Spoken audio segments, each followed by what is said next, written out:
And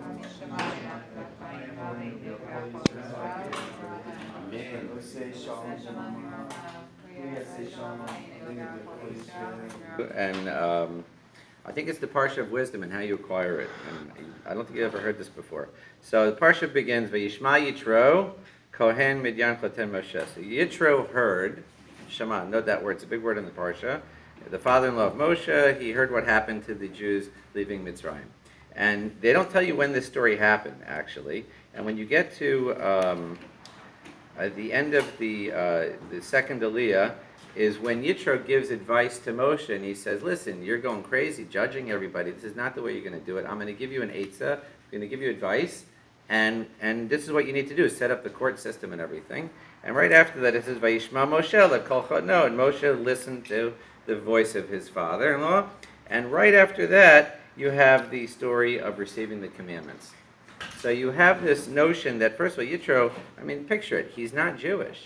He's not part of the people. Yeah, he's related to Moshe, but if you're thinking about like the Zakanim and the people who are in charge, can you really listen to someone from the outside who's not part of our family in a sense? And right before you receive the Torah, this story, I don't think happened right before Yetziah. I think the editors, well, when Moshe put the Torah together, this entire chapter may have happened later. And the reason I think that is because it says that after he appointed the leaders, it says, V'shaftu aram b'chol eit, that they would judge, they judged the people at all times, and this went on for a while. And then Moshe sent his father-in-law off to his land. We're not sure when it happened, but what's interesting is that this notion of listening to people and opening yourself up to advice is the last thing that we learn about before we receive the Ten Commandments. So there's one story I just want to say. It's about how open are you to listening. So there was a kid who was smoking on Shabbat in yeshiva, and they brought him before the Chofetz Chaim,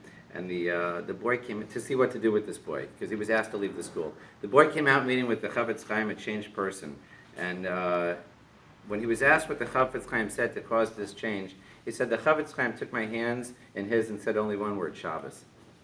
And so it could be one word, it could be a whole long story. And considering what the rabbi spoke about yesterday about Shabbat, I just thought it was pretty interesting. It was the first story I picked up today. And with tears in his eyes, the Chofetz Chaim had repeated this word over and over. So hopefully you're open to suggestions from people and you don't just look to your inner family for guidance. Rabbi Kanesky,